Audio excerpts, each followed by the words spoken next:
lógico. Não Porque tem como. primeiro o Nico Harrison, pra mim, ele tá querendo ser ou é gênio ou é vilão. Né? Ele quer isso.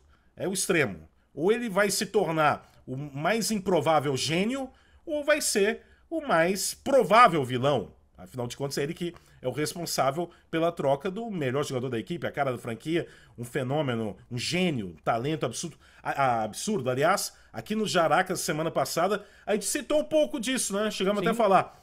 A gente não imagina o Luka Doncic a carreira inteira em Dallas, né?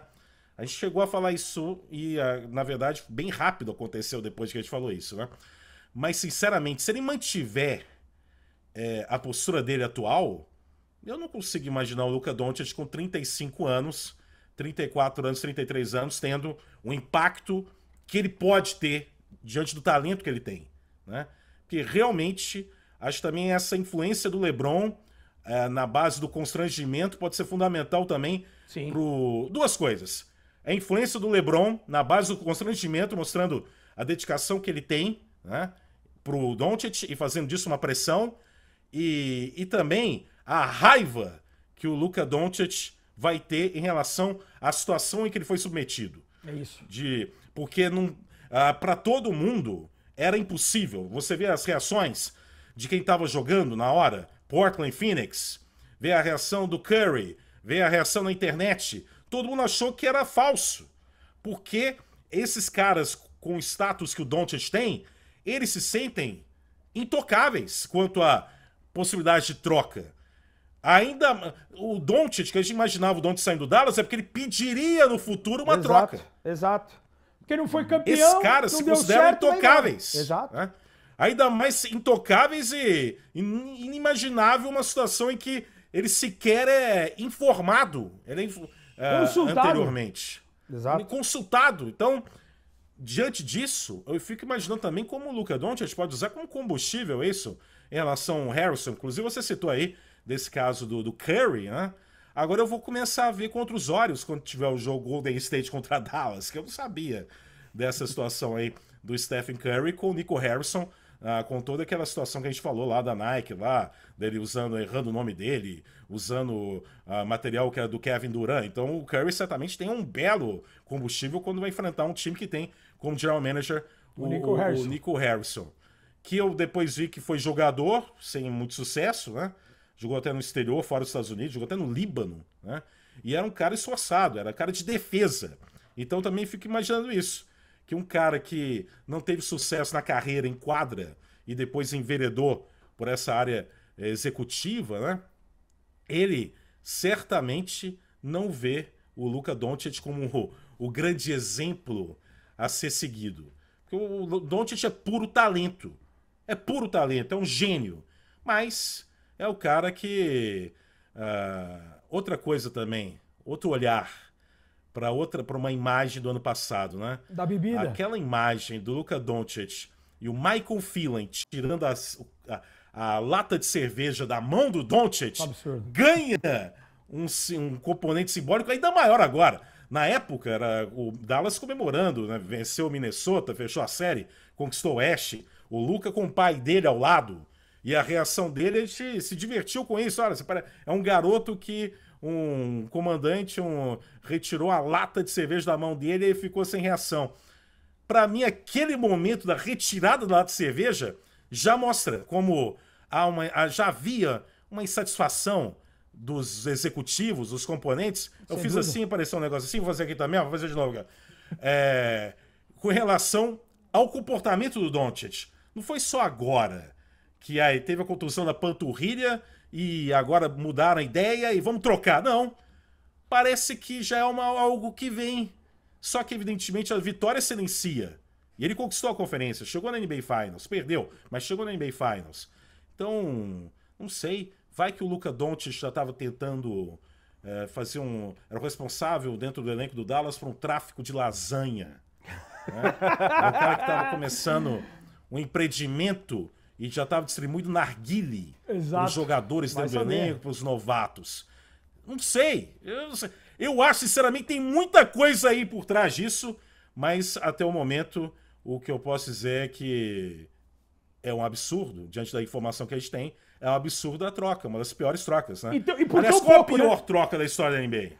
Aqui a gente tem o DPC aqui, que o DPC é Los Angeles Clippers, essa do Paul George pelo Shea, ela tá na briga, hein? Tá. Porque vocês deram tudo pelo Paul George e o Paul George nem lá tá mais. E aí, DPC? Não, mas ainda tá valendo.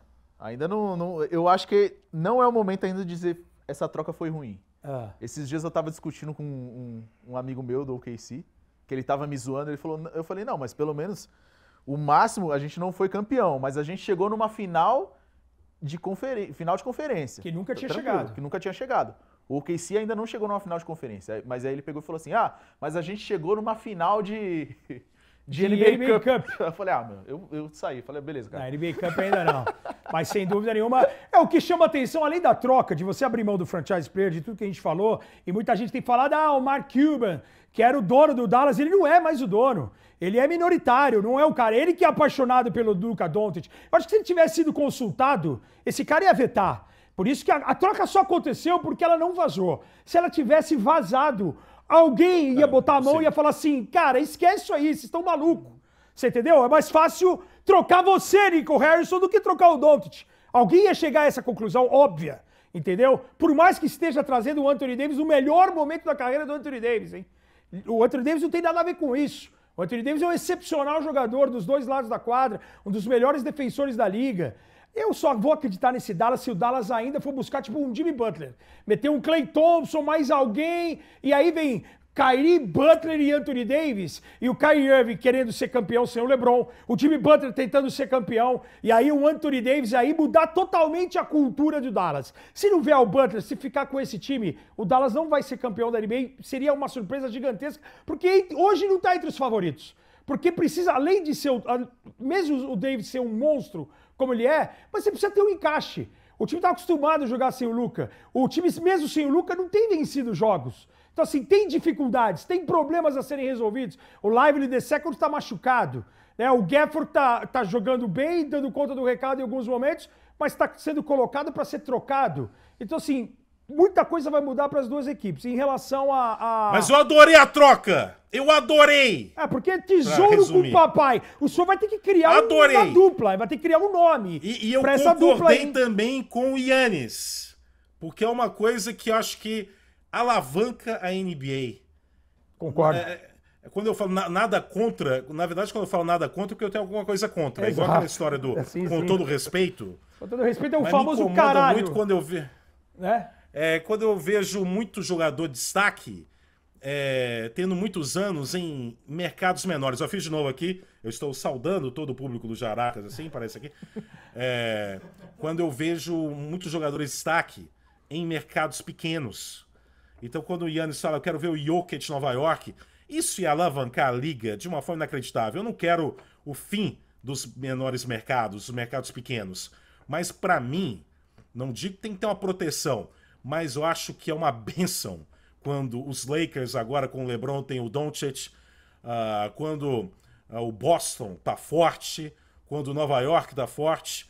E só de imaginar isso, acho que já seria um grande avanço para a liga, né? Que os grandes mercados tenham grandes jogadores, tenham os grandes nomes. Isso ajuda demais a NBA. A audiência vai ter um aumento gigantesco agora com toda essa história do Doncic em LA. Imagina os jogos agora, quando ele finalmente voltar dessa contusão de panturrilha. Então, concordo com o que o Giannis Antetokounmpo falou.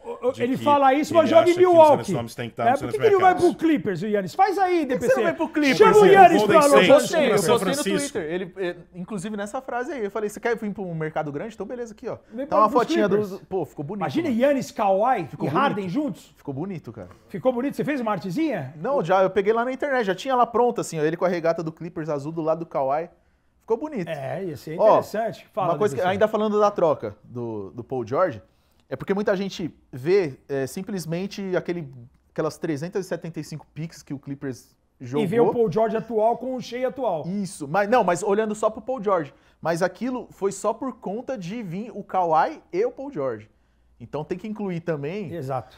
Por mais que não tava na negociação, mas tem que incluir a vinda do Kawhi foi por conta daquilo ali. Então, para fechar o pacote, para justamente ter o encaixe. Elas, né? O Utah Jazz aí que apareceu aí para justamente adequar essa troca de Dallas e Lakers, que é uma troca mínima, né?